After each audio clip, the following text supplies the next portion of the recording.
Assalamualaikum warahmatullahi wabarakatuh.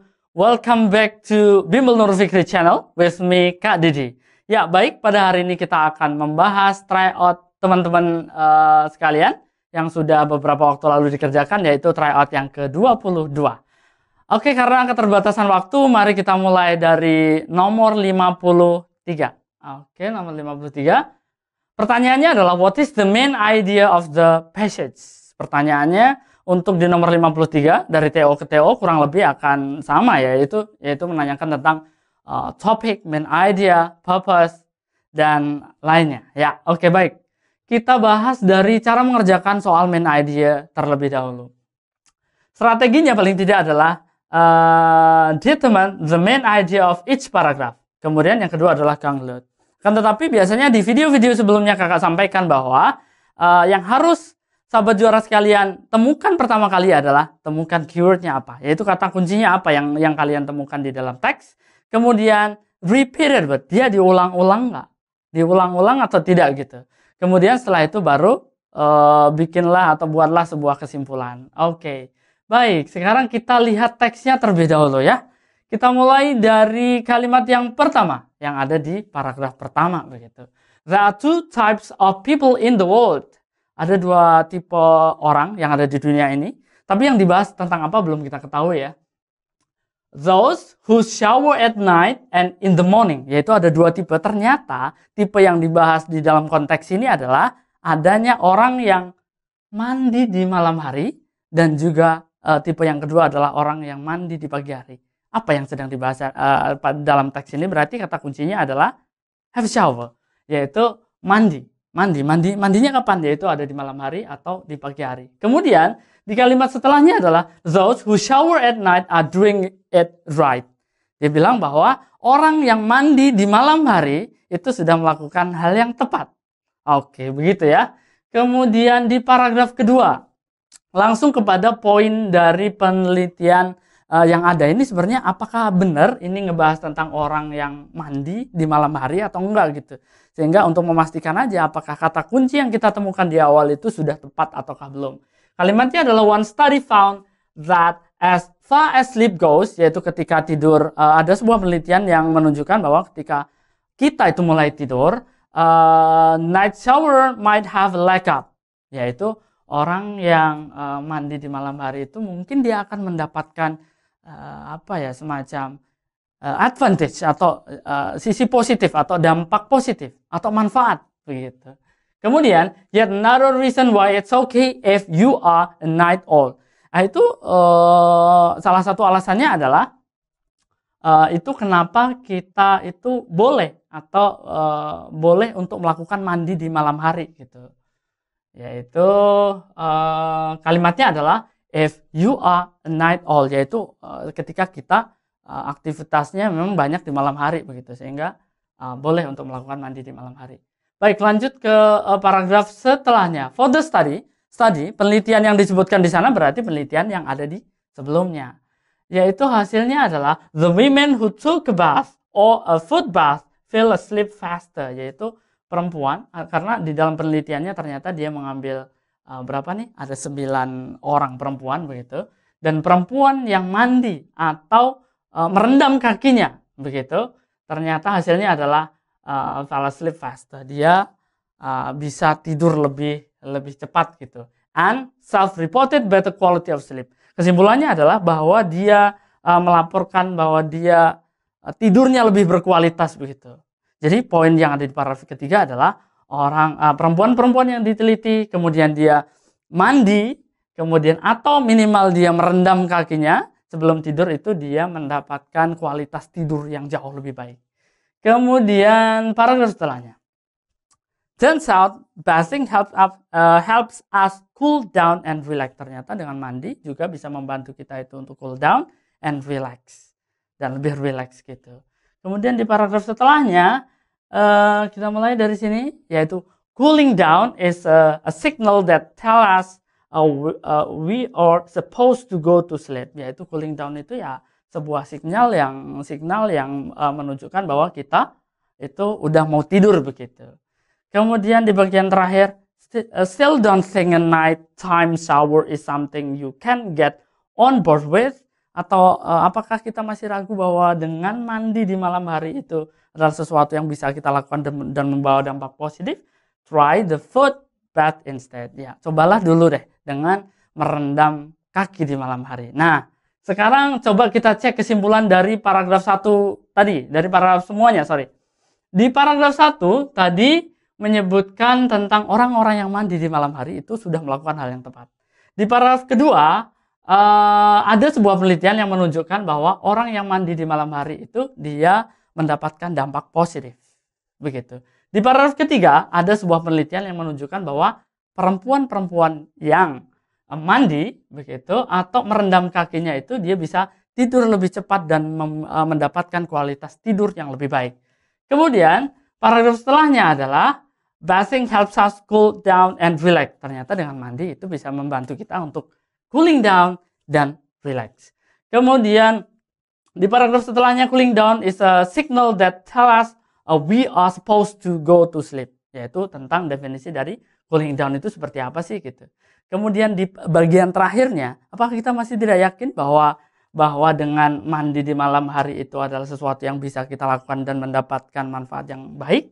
Try the foot bath instead. Ya, cobalah rendam aja kakinya begitu. Kesimpulannya adalah dari awal tadi disebutkan mandi malam, mandi malam. Kemudian diikuti oleh manfaatnya bahwa di beberapa penelitian yang disebutkan di dalam teks. Kita cek dari opsi jawaban yang A. There are 3 sleep categories, tidak disebutkan di dalam teks. Kalaupun disebutkan, kalau semuanya dia dijelaskan secara detail, mungkin akan jadi jawaban, mungkin juga tidak. Apalagi tidak disebutkan dalam teks begitu. Jadi opsi jawaban yang A adalah salah. Opsi jawaban B, having a shower at night could give a better sleep, yaitu dengan mandi di malam hari itu bisa memberikan kepada kita manfaat atau tidur yang lebih baik begitu. Nah, shower at night itulah yang dibahas di dalam teks. Kemudian could give a better sleep, yaitu bisa memberikan kepada kita tidur yang lebih berkualitas, itu juga dibahas di dalam teks, dan ini adalah kesimpulan besarnya atau main idea-nya dari teks ini. Jadi opsi jawaban B masuk nih. Kemudian opsi jawaban C, better sleep need a perfect body temperature. Perfect body temperature, kalaupun ada dibahas di dalam teks, maka dia masuk ke dalam supporting sentence begitu. Dan ini bukan merupakan main idea-nya, karena dia tidak menyinggung sama sekali tentang having a shower at night. Ya, begitu. Kemudian people must take a shower to fall asleep fast. Dia bilang bahwa kita itu harus mandi dulu untuk tidur lebih cepat begitu. Nah, ini tidak menyinggung sama sekali having a shower at night. Jadi jawaban ini salah.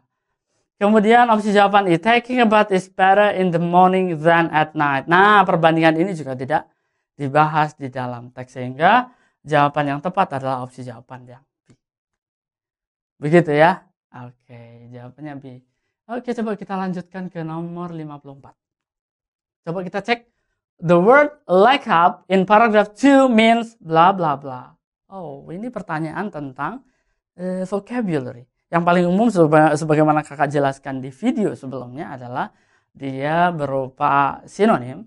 Kemudian ada juga best free statement. Tapi apapun itu, baik dengan menggunakan sinonim, pertanyaan yang modelnya sinonim maupun best free statement, teman-teman harus pegang satu hal, yaitu perhatikan konteks kalimatnya.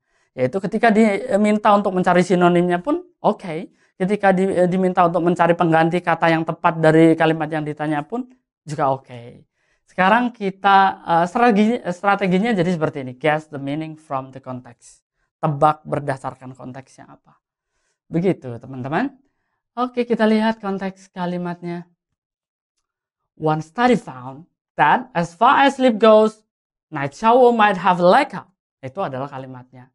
Yaitu ada sebuah penelitian menunjukkan bahwa ketika tidur itu dimulai, orang-orang yang mandi di malam hari, dia mungkin akan mendapatkan titik-titik. Sebagaimana sudah kakak jelaskan di nomor sebelumnya tadi, bahwa orang-orang yang mandi di malam hari mungkin akan mendapatkan manfaat. Begitu ya, atau dampak yang positif gitu teman-teman. Nah, sekarang kita cek di opsi jawabannya. opsi jawaban A, a hindrance, berarti apa ya, rintangan, halangan begitu. Kemudian B, restraint, itu sama dengan batas begitu. Opsi jawaban C, any harm, berarti semacam kerugian gitu. Kemudian a start, permulaan, atau a boost, itu seakan dorongan. Dalam konteks ini dorongannya berupa dorongan yang positif, sehingga jawabannya adalah yang E. Begitu ya. Oke, cukup mudah. Itu nomor 50 yang keempat. 54, sorry.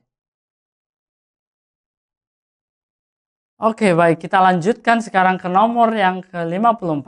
55.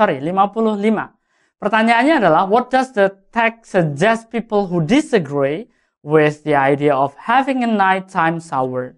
Yaitu pertanyaan ini termasuk ke dalam pertanyaan stated detailed question.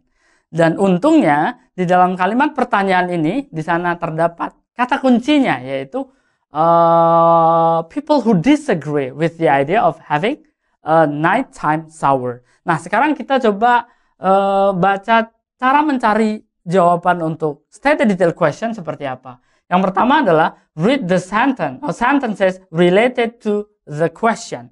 Bacalah kalimat satu atau dua kalimat atau kalimat tertentu begitu yang ada di dalam passage, kemudian yang berkaitan dengan pertanyaannya, yaitu pertanyaan yang menanyakan tentang suggestion. Suggestion kepada siapa nih? Kepada orang-orang yang tidak setuju tentang idea of having a nighttime shower.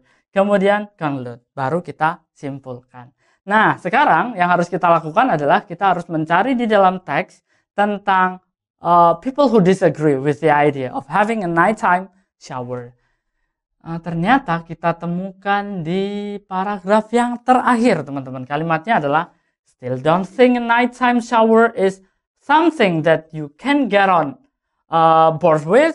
Kemudian sarannya ternyata ada di kalimat berikutnya. Ketika disampaikan di awalnya masih ragu atau tidak setuju dengan idea mengenai taking a shower at night, yaitu di malam hari atau nighttime shower, maka kalimat setelahnya adalah try the foot bath instead, yaitu cobalah untuk merendam kaki. Yaitu coba dulu deh rendam kakinya sebelum tidur gitu. Nah, sebagaimana kakak jelaskan tadi bahwa ini adalah kata kuncinya, people who disagree with the idea of having a nighttime shower. Ini adalah supporting sentence yang ada di paragraf yang terakhir begitu. Setelah ini baru kita simpulkan sebenarnya jawabannya apa. Konteks jawabannya di sana yang ditanyakan adalah suggestion, sarannya. Dan sarannya kita temukan di kalimat berikutnya, yaitu try the foot bath instead, yaitu cobalah rendam kakinya. Caranya gimana? Simply fill the tub or small bin with hot water and sit back where book, yaitu masukkan air panas atau air hangat begitu ke small bin, kemudian ya udah masukkan kakinya di sana begitu. Kalimat setelahnya adalah sit back where book atau sambil baca buku begitu ya. Nah, sekarang kita cek di opsi jawaban A, yaitu taking a warm bath. Taking a warm bath, caranya adalah dia merendam kaki doang, sehingga opsi jawaban A adalah kurang tepat. Sekarang opsi jawaban B, heating themselves up, yaitu menghangatkan diri gitu. Nah, ini juga kurang tepat karena sarannya lagi-lagi adalah merendam kaki. Sitting back with the book, duduk baca buku. Nah, ini adalah setelahnya gitu. Misal kita sambil ngerendam kaki itu mau sambil baca buku, bisa itu. Sehingga opsi jawaban C itu kurang tepat. Soaking their feet in hot water, yaitu merendam kakinya di air yang panas. Nah, jawaban inilah yang tepat sesuai dengan informasi yang kita dapatkan di paragraf terakhir. Sedangkan kita cek coba opsi jawaban yang E, following the bathroom etiquette rule, yaitu kita harus mengikuti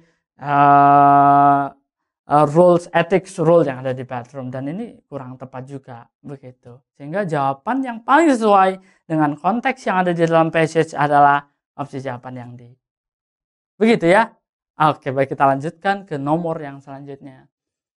Nomor 56. Oke, pertanyaannya adalah in presenting the ideas, the author starts by. Pertanyaan the author start by ini adalah author first statement, yaitu menanyakan tentang statement awal apa yang disampaikan oleh penulis itu di paragraf yang pertama. Maka cara mengerjakan soal ini adalah Ada dua saja, yaitu baca kalimat pertama di paragraf pertama, kemudian yang kedua adalah tentukan topik apa yang ada di paragraf pertama. Itu jika cara pertama tidak berhasil. Dalam konteks ini, choose the answer that describe the first sentence of the text. Ini adalah yang pertama, yang mendeskripsikan kalimat pertama di paragraf pertama.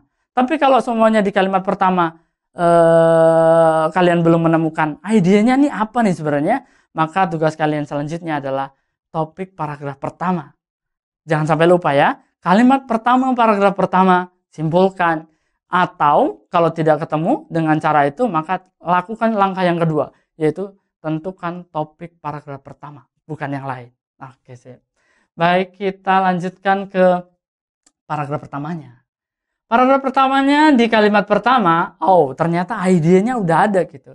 Kalimatnya, there are two types of people in the world. Ada dua tipe orang. Tapi tipenya dalam hal apa belum ketahuan. Sebelum kita membaca kalimat ini lebih lanjut sampai dengan titik atau kalimat pertama itu full gitu. Those who shower at night and in the morning.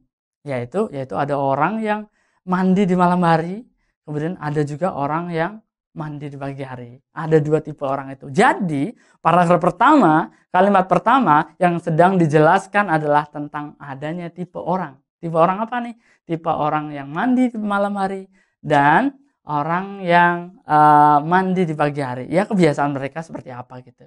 Nah, sekarang kita cek dari opsi jawaban A.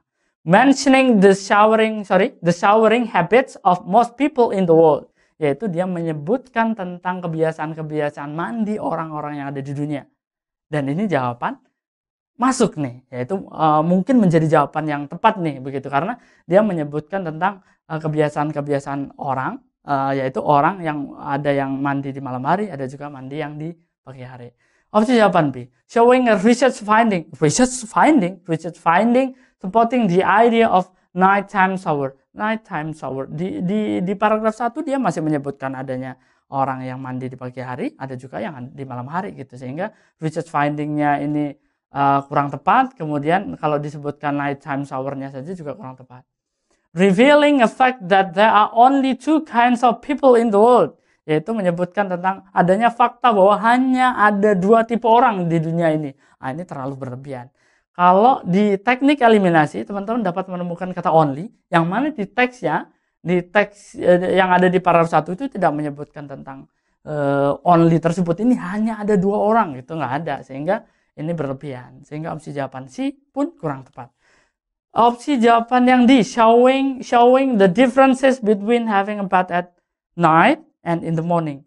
Nah, kesalahan opsi jawaban D ada di kata showing the differences, yaitu menyebutkan tentang perbedaan-perbedaan begitu. Bedanya apa nih? Belum, karena dia hanya menyebutkan adanya dua tipe orang yang memiliki kebiasaan mandi di malam hari dan juga pagi hari.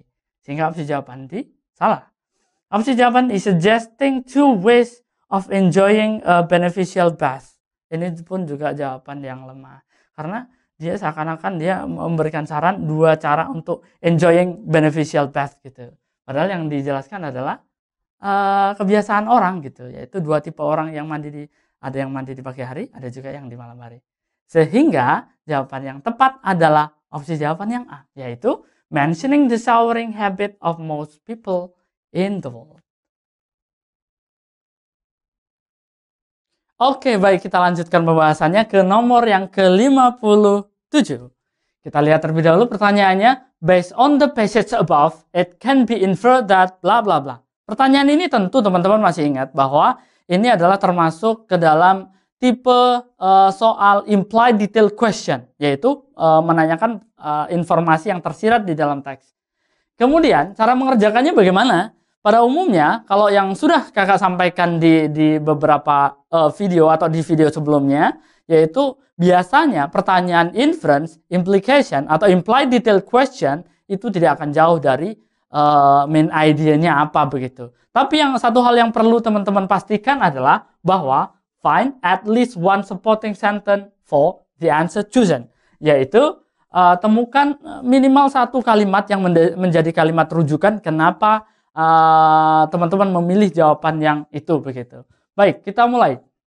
Karena sebelumnya Karena di dalam pertanyaannya tidak ada kata kunci apapun di sana, maka teman-teman pun bisa melakukan eliminasi. Yaitu cara yang kedua sebagaimana kakak sampaikan di video sebelumnya. Di antaranya cara mengeliminasi adalah dengan cara mengenali absolute word atau a negative word atau dengan quantifiers. Kemudian silakan dicek di passage-nya atau di wacananya. Ada nggak sih gitu. Kalau semuanya nggak ada, pada umumnya dia akan menjadi jawaban yang salah. Tapi dalam di nomor ini kita akan bahas satu persatu ya di opsi jawabannya. Baik, kita mulai dari jawaban yang ada di opsi A. Jawaban A adalah clinically people tend to have changing mood over time. Di sana disebutkan bahwa secara klinis orang-orang itu cenderung untuk moodnya itu berubah-ubah sepanjang waktu over time. Sedangkan di teks yang kita baca, with clinical depression itself, people may have both good mood and bad mood from time to time, dari waktu ke waktu. Dan itu tidak sepadan dengan statement over time. Sehingga opsi jawaban A kurang tepat. Oke, baik. Kita lanjutkan ke B sekarang, opsi jawaban B. Opsi jawaban B, depression are closely associated with one's cognition state, yaitu depression itu biasanya berkaitan erat dengan kondisi kognitif seseorang. Apakah sama? Kita baca di paragraf keberapa ya ini ya? Paragraf pertama kalau tidak salah ya. Mental illness involves specific type of mood disorder that cause cognitive distortion, yaitu bahwa penyakit mental itu merupakan specific type of mood disorder, yaitu kelainan mood begitu, that cause cognitive distortion, yang bisa menyebabkan cognitive distortion. Kemudian berarti ada kaitannya dengan kognitif ya, ada kaitannya dengan cognition state begitu. Dan ketika kita lihat di bagian akhirnya disebutkan di sana with clinical depression itself, yang mana berkaitan erat dengan cognitive distortion. Jadi opsi jawaban yang B ini adalah statement yang tepat begitu. Tapi kita lihat dulu opsi jawaban yang lainnya. Seperti di opsi jawaban yang C, di sana disebutkan people who get angry easily may suffer from mental disorder, yaitu orang-orang yang mengalami cepat marah begitu, cepat marah atau mudah marah itu kemungkinan dia mengalami mental disorder atau kelainan mental. Apakah tepat demikian? Jawabannya ada di kalimat berikut. No sentences talk about anger related to mental disorder. Tapi ternyata tidak ada hubungannya antara marah seseorang dengan mental disorder. Sehingga opsi jawaban C pun kurang tepat. Oke, baik, lanjut ke opsi jawaban yang D. Opsi jawaban D, at first aid for those with mental illnesses is having a psychiatrist, yaitu pertolongan pertama untuk orang-orang yang mengalami mental illness itu ya datang ke psikiatris begitu. Kemudian apakah betul demikian? Ternyata di teksnya tidak demikian. Kalimatnya adalah they might be started on antidepressant medication. Ya, ternyata yang pertolongan pertama mah bukan ke psikiatris begitu, tapi adalah mengkonsumsi obat antidepressant medication atau antidepressant medication. Baik, opsi jawaban yang I sekarang. Jadi opsi jawaban D salah ya. Lanjut ke opsi jawaban yang I. Kalimatnya adalah essentially there is no best therapy for mentally disordered people, yaitu tidak ada pengobatan yang terbaik untuk orang-orang yang mengalami kelainan mental. Tapi di dalam teksnya justru disebutkan strong support from loved ones is essential, bahwa dukungan yang serius, dukungan yang sangat kuat dari orang-orang yang dicintai itu sangatlah penting, sehingga opsi jawaban I ini terpatahkan. Jadi jawaban yang tepat adalah opsi jawaban yang B. Begitu ya? Bagaimana? Sudah cukup jelas? Oke, kita lanjutkan ke nomor yang ke-58. Another way of saying the bad moods, however, will likely predominate.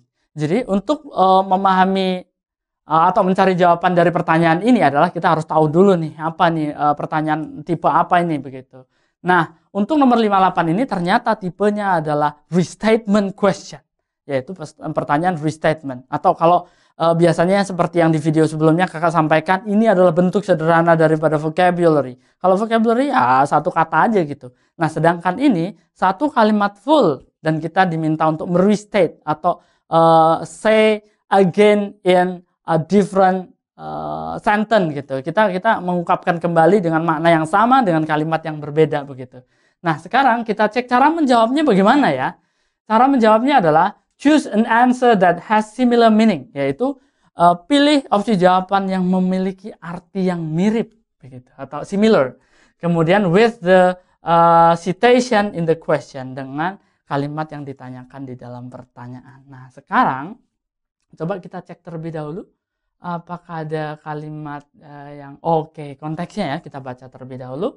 Di sana disebutkan people may have both good mood and bad mood from time to time, yaitu orang-orang itu ya mungkin, atau kita semua itu mungkin mengalami ya baik itu good mood, mengalami good mood juga, dan juga bad mood. Kalimat setelahnya the bad mood, lalu kalimatnya berikutnya sedangkan bad mood however will likely predominate, sedangkan bad mood itu ternyata banyak atau lebih sering dialami oleh kita semua begitu. Kata kuncinya adalah bad mood. Kata kunci yang kedua adalah however. Sedangkan kata kunci yang ketiga adalah predominate. Dari ketiga kata kunci ini dapat kita tentukan jawabannya yang mana begitu. Yaitu kata bad mood, however, kemudian sama predominate. Begitu ya. Nah, sekarang kita mulai dari kata predominate misal. Dia memiliki sinonim arti kata apa ya begitu.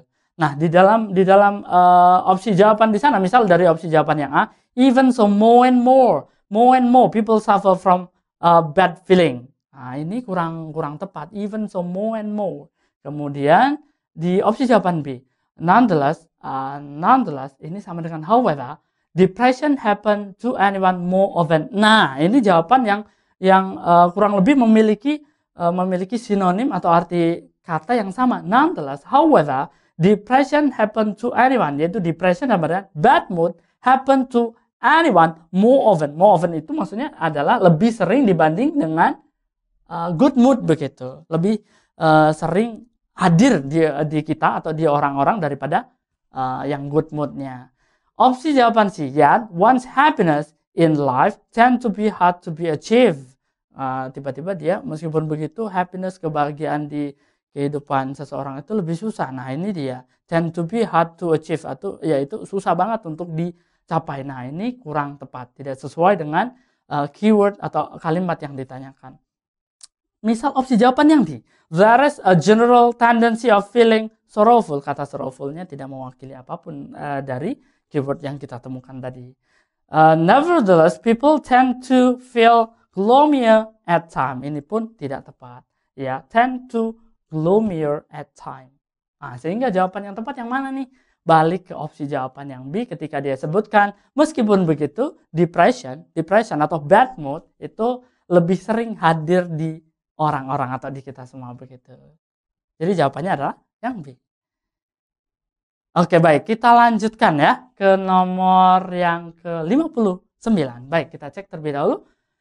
Pertanyaannya adalah the paragraph following the passage will likely talks about bla bla bla. Paragraph following atau paragraf yang mengikuti wacana yang ada itu apa? Nah, cara mengerjakan soal seperti ini tipenya adalah transition question dan dia yang ditanyakan adalah paragraph following, sehingga tugas kita adalah mencari topik apa yang dibahas di paragraf setelahnya. Setelahnya yang mana ya? Setelah paragraf yang terakhir. Jadi kita diminta untuk menebak nih apa paragraf setelahnya begitu. Strateginya seperti apa? Read the last sentence or paragraph. Jadi caranya adalah baca kalimat terakhir, paragraf terakhir. Temukan idenya di sana. Ada ide apa? Sesuaikan dengan opsi jawaban yang ada. Mana? Pilih yang paling sesuai. Atau yang kedua misal, caranya adalah kalimat terakhir no idea nih. Misal nggak bisa dipahami nih kalimat terakhirnya. Maka cari topik paragraf terakhir. Kemudian sesuaikan dengan kira-kira topik apa yang hadir setelahnya. Kemudian yang ketiga adalah dengan cara mengetahui kerangkanya. Paragraf 1 tentang apa nih, paragraf 2 tentang apa, paragraf 3 apa. Sehingga paragraf terakhir bisa ditebak. Paragrafnya itu dia akan berbicara tentang apa. Dan satu hal yang terpenting yang teman-teman harus tahu adalah bahwa opsi jawaban yang dipilih pastikan bahwa dia belum dijelaskan di paragraf manapun di dalam wacana.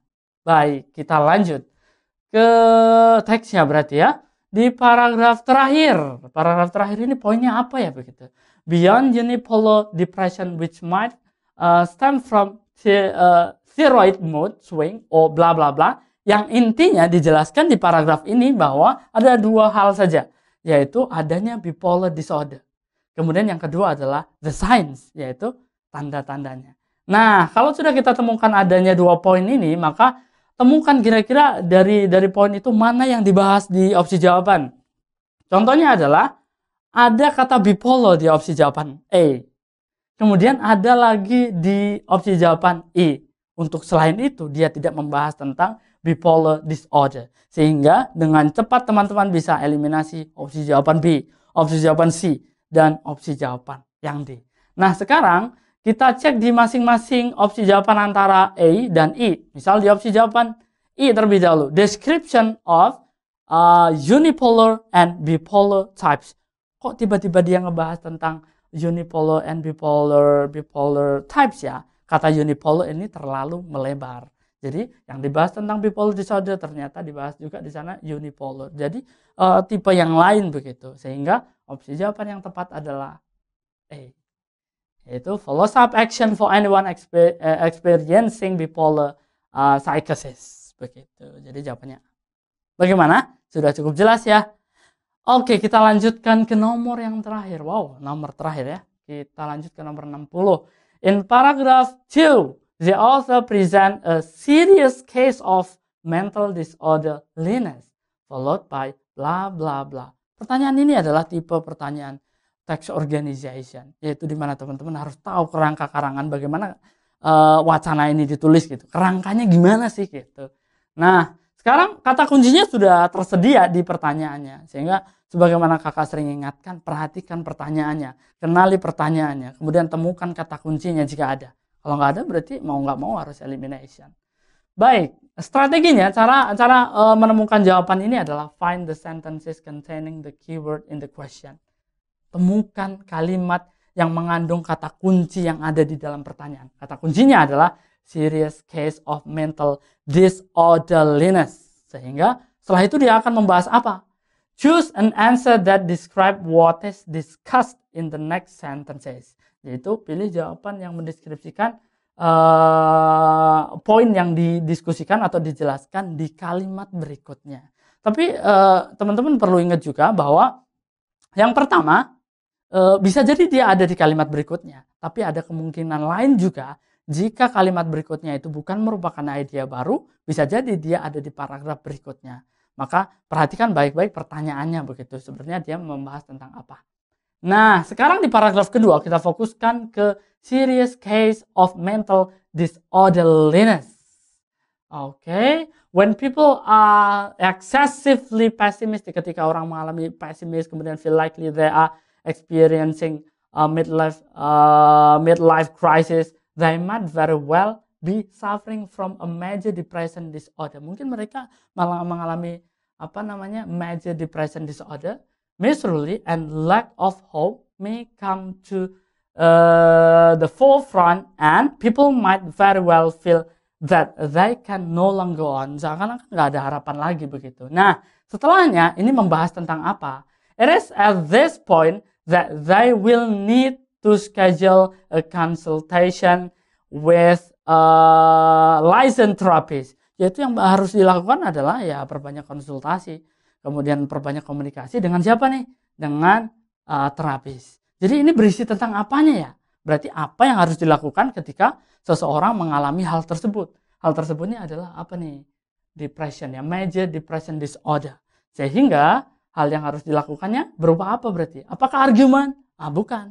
Apakah dia description of clinical diagnosis? Bukan. Yang ada adalah suggestion. Bagaimana atau suggestion for curative measures. Sehingga ini sesuai dengan kalimat berikutnya. Karena kalimat berikutnya ternyata membahas tentang ide yang berbeda. Jika ini adalah membahas tentang kondisinya seperti apa, maka ini adalah kalimat berikutnya membahas tentang apa yang harus dilakukan. Sehingga jawaban yang tepat adalah yang C. Bagaimana dengan D dan E? Itu pun sama. Explanation, recommendation for effective cures, effective cures-nya. Begitu kawan-kawan ya. Sehingga jawaban yang tepat sekali lagi adalah yang C. Bagaimana? Sudah cukup jelas? Oke, baik. Karena ini nomor terakhir, I think that's all for today. Thank you very much for watching our video.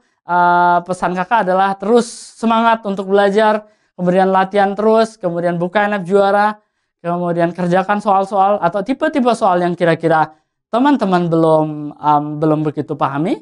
Kemudian silahkan juga manfaatkan fitur konsultasi di NF Juara. And thank you very much for watching our video. I'm Didi and Assalamualaikum warahmatullahi wabarakatuh.